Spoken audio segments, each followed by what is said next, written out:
Earnest അക്കാഡമിയുടെ മറ്റൊരു വീഡിയോയിലേക്ക് സ്വാഗതം. അഗ്രികൾച്ചറൽ ഫീൽഡ് ഓഫീസർ നാഷണലൈസ്ഡ് ബാങ്കിലെ ഒരു പോസ്റ്റാണ്. അപ്പൊ ഈ ഒരു പോസ്റ്റിലേക്കുള്ള നോട്ടിഫിക്കേഷൻ പുറത്തു വന്നിട്ടുണ്ട്. ഓക്കെ, IBPS ആണ് ഈ ഒരു എക്സാം കണ്ടക്ട് ചെയ്യുന്നത്. അപ്പൊ ഇത് ആർക്കൊക്കെ അപ്ലൈ ചെയ്യാൻ പറ്റുമെന്ന് ചോദിച്ചാൽ അഗ്രികൾച്ചറൽ ബാക്ക്ഗ്രൗണ്ട് ഉള്ളവർക്ക് നല്ലൊരു അവസരമാണ്. അതുപോലെ ഫുഡ് ടെക്നോളജി, ഡയറി ടെക്നോളജി, ഒട്ടനേകം ക്വാളിഫിക്കേഷൻ ഉള്ളവർക്ക് ഈ ഒരു പോസ്റ്റിലേക്ക് അപ്ലൈ ചെയ്യാം. അപ്പൊ ഇത് ആർക്കൊക്കെ അപ്ലൈ ചെയ്യാൻ പറ്റും, എന്താണ് അതിന്റെ ഏജ് ലിമിറ്റ്, എന്തൊക്കെയാണ് ഇതിന്റെ ടെന്റേറ്റീവ് ഡേറ്റ്സ് എന്നുള്ള കാര്യങ്ങളൊക്കെ നമുക്കൊന്ന് നോക്കാം. ഓക്കെ, വിശദമായിട്ട് നമുക്ക് ഈ വീഡിയോയിലൂടെ നോക്കാം. ഓക്കെ, അപ്പൊ നമുക്ക് പ്രധാനപ്പെട്ട ഡേറ്റുകളൊന്ന് നോക്കാം. ആദ്യമേ ഓൺലൈൻ രജിസ്ട്രേഷൻ നിങ്ങൾ കംപ്ലീറ്റ് ചെയ്യേണ്ടത് 1/7 21/7 ഇടയ്ക്കായിട്ടാണ്. അതായത് ലാസ്റ്റ് ഡേറ്റ് 21 ആണെന്നുള്ള കാര്യം ഒന്ന് ഓർക്കുക. അപ്പൊ ഇത് രജിസ്ട്രേഷൻ നിങ്ങൾ നേരത്തെ തന്നെ ചെയ്യുക. ഈ എക്സാം എഴുതാൻ താല്പര്യമുള്ളവർ എത്രയും പെട്ടെന്ന് തന്നെ രജിസ്ട്രേഷൻ പ്രോസസ് ഒക്കെ സ്റ്റാർട്ട് ചെയ്യുക. കാര്യം നമുക്ക് വൺ ടൈം രജിസ്ട്രേഷൻ ഉള്ളതൊന്നും ആയിരിക്കത്തില്ല, PSC പോലൊന്നും എളുപ്പമായിരിക്കത്തില്ല. അപ്പൊ അതുകൊണ്ട് എന്ത് ചെയ്യുക, നേരത്തെ തന്നെ നിങ്ങൾ രജിസ്ട്രേഷൻ പ്രോസസ്സ് കംപ്ലീറ്റ് ചെയ്യാൻ ശ്രമിക്കുക. പേയ്മെന്റ് ഓഫ് ഓൺലൈൻ ഫീസും ഈ പറയുന്ന 1 21 ഇടയ്ക്ക് തന്നെയാണ്. അതുപോലെ നമുക്ക് ഈ എക്സാമിന്റെ പാറ്റേൺ എന്ന് വെച്ചാൽ പ്രിലിമിനറി എക്സാം ഉണ്ട്, അല്ലെ സ്റ്റേജസ്. പ്രിലിമിനറി എക്സാം ഉണ്ട്, മെയിൻസ് ഉണ്ട്, അതുപോലെ ഇന്റർവ്യൂ ഉണ്ട്. ഈ 3 കടമ്പകളാണ് നമുക്ക് ഈ ഒരു പോസ്റ്റിലേക്ക് എത്തണമെങ്കിൽ നമുക്ക് കിടക്കേണ്ടത്. അപ്പൊ അതിൽ ആദ്യമേ ഓൺലൈൻ എക്സാമിനേഷൻ എന്ന് പറയുന്ന അവർ പറഞ്ഞിട്ടുണ്ട് ഓഗസ്റ്റിലാണ് ഓൺലൈൻ എക്സാമിനേഷൻ അവർ കണ്ടക്ട് ചെയ്യുമെന്ന് പറഞ്ഞിരിക്കുന്നത്. എക്സാക്ട് ഡേറ്റ് തന്നിട്ടില്ല, ഡേറ്റ് അവർ വഴിയെ തീരുമാനിക്കും. നമുക്ക് ഓഗസ്റ്റിൽ തന്നെയാണ്, അല്ലെങ്കിൽ ആ ഒരു എക്സാമിന് മുന്നായിട്ട് നമുക്ക് കോൾ ലെറ്റർ ഒക്കെ ഡൗൺലോഡ് ചെയ്യാൻ പറ്റും. അപ്പൊ ആ ഒരു സമയത്തൊക്കെ ആയിരിക്കും ആ ഡേറ്റ് അവർ ക്ലിയർ ആയിട്ട് പറയുന്നത്. അപ്പൊ എന്തായാലും ഓഗസ്റ്റിലാണ് എക്സാം എന്നുള്ള കാര്യം ആലോചിക്കുക. നമുക്ക് അധികം സമയമില്ല, വളരെ കുറച്ച് സമയമേ ഉള്ളൂ എന്നുള്ള കാര്യം നിങ്ങൾ ഓർക്കുക. അടുത്തത് റിസൾട്ട് ഓഫ് ഓൺലൈൻ എക്സാമിനേഷൻ. സെപ്റ്റംബറിൽ തന്നെ ആ ഓൺലൈൻ എക്സാമിനേഷന്റെ റിസൾട്ട് വരും. അതുപോലെ മെയിൻസ് എക്സാമിനേഷൻ ഉണ്ടല്ലേ, അതിന്റെ എന്താണ് കോൾ ലെറ്റർ നമുക്ക് ഒരു സെപ്റ്റംബർ ഒക്ടോബർ മന്തിലേക്ക് നമുക്ക് ഡൗൺലോഡ് ചെയ്യാൻ പറ്റും. പിന്നെ റിസൾട്ട് എന്ന് വരും, മെയിൻസ് എക്സാമിനേഷന്റെ റിസൾട്ട് നവംബറിൽ തന്നെ അവർ പബ്ലിഷ് ചെയ്യുമെന്ന് പറഞ്ഞിട്ടുണ്ട്. ഇന്റർവ്യൂ എന്നാണ് ഡിസംബർ ജാനുവരി മന്തില്, ഡിസംബർ 2025 അല്ലെങ്കിൽ ജാനുവരി 2026 ഈ ഇന്റർവ്യൂ അവർ കണ്ടക്ട് ചെയ്യും. പ്രൊഫഷണൽ അലോട്ട്മെന്റും ആ ഒരു മാസമൊക്കെ തന്നെ കാണുമെന്ന് പറഞ്ഞിട്ടുണ്ട്, അല്ലെങ്കിൽ ജാനുവരി ഫെബ്രുവരി കാണുമെന്ന് പറഞ്ഞിട്ടുണ്ട്. അപ്പൊ എന്തായാലും ഒരു 5-6 മാസത്തിനുള്ളിൽ തന്നെ ഇവർ ഈ പ്രോസസ് എല്ലാം കംപ്ലീറ്റ് ചെയ്യുമെന്നുള്ള ഒരു കാര്യം ഇവിടെ ക്ലിയർ ആയിട്ട് പറഞ്ഞിട്ടുണ്ട് അല്ലേ. അപ്പൊ എന്തായാലും ഡേറ്റുകളൊക്കെ ഒന്ന് ശ്രദ്ധിച്ചു വെക്കുക. അതിന് മുന്നായിട്ട് അപ്ലൈ ചെയ്യാനും അല്ലെങ്കിൽ എക്സാമിന് പ്രിപ്പയർ ചെയ്യുന്നവർ അതിന് മുന്നായിട്ട് പ്രിപ്പറേഷൻസ് ഒക്കെ നടത്താനും ശ്രദ്ധിക്കുക. ഓക്കെ, അപ്പൊ ഇതിലെ പാർട്ടിസിപ്പേറ്റിംഗ് ബാങ്ക്സ് ഏതൊക്കെയാണ്? Bank of Baroda, bank of India, bank of Maharashtra, Canara bank, അങ്ങനെ കുറെ അധികം ബാങ്കുകൾ ഇതിൽ പാർട്ടിസിപ്പേറ്റ് ചെയ്യുന്നുണ്ട്. ഇപ്പൊ ഇതില് നിലവിൽ എല്ലായിടത്തൂടെ വേക്കൻസി കാണത്തില്ല. അവർ വളരെ കുറച്ച് ബാങ്കുകളിലൊക്കെ ആയിരിക്കും ഇവരിപ്പോൾ വേക്കൻസി പറയുന്നത്.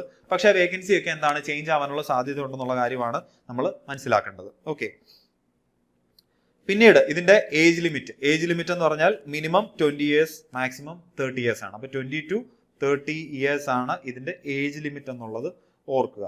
ഓക്കെ, പിന്നീട് ഏജ് റിലാക്സേഷൻസ് ഉണ്ട്.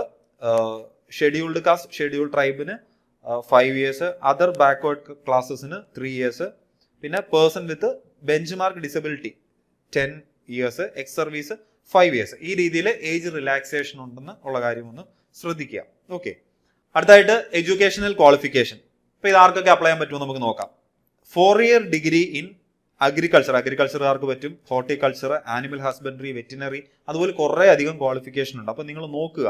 ഓക്കെ, ഫിഷറി സയൻസ്, പിസിക്കൾച്ചർ, എന്താണ് agro forestry, agriculture biotechnology, BTech biotechnology, അതുപോലെ ഫുഡ് സയൻസ് കംപ്ലീറ്റ് ആക്കിയവർക്ക് പറ്റും, ഫുഡ് ടെക്നോളജി കംപ്ലീറ്റ് ആക്കിയവർക്ക് പറ്റും, ഡയറി ടെക്നോളജി, അങ്ങനെ അനേകം ക്വാളിഫിക്കേഷൻ ഉള്ളവർക്ക് എന്ത് ചെയ്യാൻ പറ്റും, ഇത് അപ്ലൈ ചെയ്യാൻ പറ്റും. അപ്പൊ നിങ്ങൾ ഇതൊന്ന് ജസ്റ്റ് പോസ് ചെയ്തിട്ട് നോക്കുക, നിങ്ങൾക്ക് ഈ ഒരു ക്വാളിഫിക്കേഷൻ പറ്റുമോ ഇല്ലയോ എന്നുള്ള കാര്യം ഈ വീഡിയോ ഒന്ന് പോസ് ചെയ്തിട്ടൊന്ന് നോക്കുക. ഓക്കെ, അടുത്തത് ഇതിന്റെ സ്ട്രക്ചർ. അത് ഓൾറെഡി നമ്മൾ പറഞ്ഞിരുന്നു. എന്താ, പ്രിലിമിനറി എക്സാമിനേഷൻ ഉണ്ട്, മെയിൻ എക്സാമിനേഷൻ ഉണ്ട്, ഇന്റർവ്യൂ ഉണ്ട്. ഓക്കെ, ഇതില് നമുക്ക് പ്രിലിമിനറി എക്സാമിനേഷൻ്റെ ഒരു പാറ്റേൺ ഒന്ന് നോക്കാം. 3 സബ്ജക്റ്റുകളാണ്, അല്ലെ 3 ടോപ്പിക്കുകളാണ് ഇവിടെ വരുന്നത്. English, reasoning, quantitative aptitude. Okay, ഇംഗ്ലീഷിന് 50 മാർക്ക്, റീസണിങ്ങിന് 50, ക്വാണ്ടിറ്റേറ്റീവിന് 50, എല്ലാത്തിനും 50 ക്വസ്റ്റ്യൻസ് വെച്ചിട്ടാണ് വരുന്നത്. മാർക്ക് എത്രയാണ്? 25, 50, 50. അതായത് ഇംഗ്ലീഷിന് 25 മാർക്കാണ് വരുന്നത്. 50 ക്വസ്റ്റ്യൻ ഉണ്ടെങ്കിലും 25 മാർക്കേ ഉള്ളൂ. ടോട്ടൽ 125 എക്സാം എന്നുള്ള കാര്യം ഒന്ന് ശ്രദ്ധിക്കുക. ഇംഗ്ലീഷ് ആണ് മീഡിയം. നമുക്ക് 40 മിനിറ്റിനാണ് ഓരോ ടോപ്പിക്കിൽ, അല്ലെങ്കിൽ ഓരോ ടെസ്റ്റിന് നമുക്ക് എന്താണ് 40 minutes ആണ് അവിടെ ഉള്ളത് എന്നുള്ള കാര്യം ഒന്ന് ശ്രദ്ധിക്കുക. ഓക്കെ, നമുക്ക് എല്ലാം കൂടെ 2 hours അല്ല, ഓരോ ടോപ്പിക്കിനും അല്ലെ ഓരോ സബ്ജക്റ്റിനും 40 മിനിറ്റ്സ് ആണ് എന്നുള്ള കാര്യമാണ് അവിടെ ശ്രദ്ധിക്കേണ്ടത്. ഇതിന് സെപ്പറേറ്റ് കട്ട് ഓഫ് ആയിരിക്കുകയും ചെയ്യും. ഈ പ്രിലിമിനറി എക്സാമിനേഷൻ എന്ന് പറയുമ്പോഴത്തേക്കും അവരൊരു കട്ട് ഓഫ് സെറ്റ് ചെയ്യും. ആ കട്ട് ഓഫിന് അപ്പുറം മാർക്ക് മേടിച്ചവർക്ക് എന്താണ് നമുക്ക് മെയിൻസ് എഴുതാൻ പറ്റും. ആ ഒരു രീതിയിലായിരിക്കും ഈ ഒരു എക്സാമിനേഷന്റെ പാറ്റേൺ എന്നുള്ള കാര്യം ശ്രദ്ധിക്കുക. അപ്പൊ നമുക്ക് ആ ഒരു കട്ട് ഓഫ് സ്കോർ ചെയ്ത് കഴിഞ്ഞാൽ എന്താണ് നമുക്ക് മെയിൻസ് എഴുതാം. ഓക്കെ, മെയിൻ എക്സാമിനേഷനിൽ വരുന്നത് പ്രൊഫഷണൽ നോളജ് ആണ്. നമ്മുടെ സബ്ജക്ട് നിങ്ങൾ എന്താണ് ഇപ്പൊ അഗ്രികൾച്ചർ എക്സാമിനൊക്കെ കണ്ട അതേ ടോപ്പിക്കുകളൊക്കെ തന്നെയാണ് വരുന്നത്, അല്ലെങ്കിൽ നമ്മുടെ കോർ സബ്ജക്റ്റ് ആണ് നമുക്ക് അവിടെ ടോപ്പിക്കായിട്ട് വരുന്നത് എന്നുള്ള കാര്യം ആലോചിക്കാം. നമ്പർ ഓഫ് ക്വസ്റ്റ്യൻസ് 60 ആണ്, മാർക്സ് 60, ഡ്യൂറേഷൻ 45 മിനിറ്റ്സിന്റെ എക്സാം ആണ്. ഓക്കെ, പിന്നീട് എന്താണ് അതിൽ നിന്നും നമ്മൾ സ്കോർ ചെയ്ത് കഴിഞ്ഞാൽ നമുക്ക് ഇന്റർവ്യൂ എന്നുള്ളൊരു കടമ്പയും കൂടെ ഉണ്ടെന്നുള്ള കാര്യം ഓർക്കുക. പിന്നീട് ഇതാണ് വേക്കൻസീസ് നിലവിൽ വന്നിരിക്കുന്നത്. നിലവിൽ നിങ്ങൾ നോക്കിയാൽ മനസ്സിലാവും ടോട്ടല് ഏകദേശം 310 വേക്കൻസി ആണ് വന്നിരിക്കുന്നത്. ഓക്കെ, എല്ലാം കൂടെ നോക്കുകയാണെങ്കിൽ 310 വേക്കൻസി ആണ്. പഞ്ചാബ് നാഷണൽ ബാങ്കിൽ ഒരു 150 വന്നിട്ടുണ്ട്. അതുപോലെ ഇന്ത്യൻ ഓവർസീസ് ബാങ്കിൽ ഒരു 80 വന്നിട്ടുണ്ട്. അതുപോലെ ബാങ്ക് ഓഫ് മഹാരാഷ്ട്രയിലും 80 വേക്കൻസി വന്നിട്ടുണ്ട്. അപ്പോൾ 310 വേക്കൻസിയാണ് വന്നിരിക്കുന്നത്.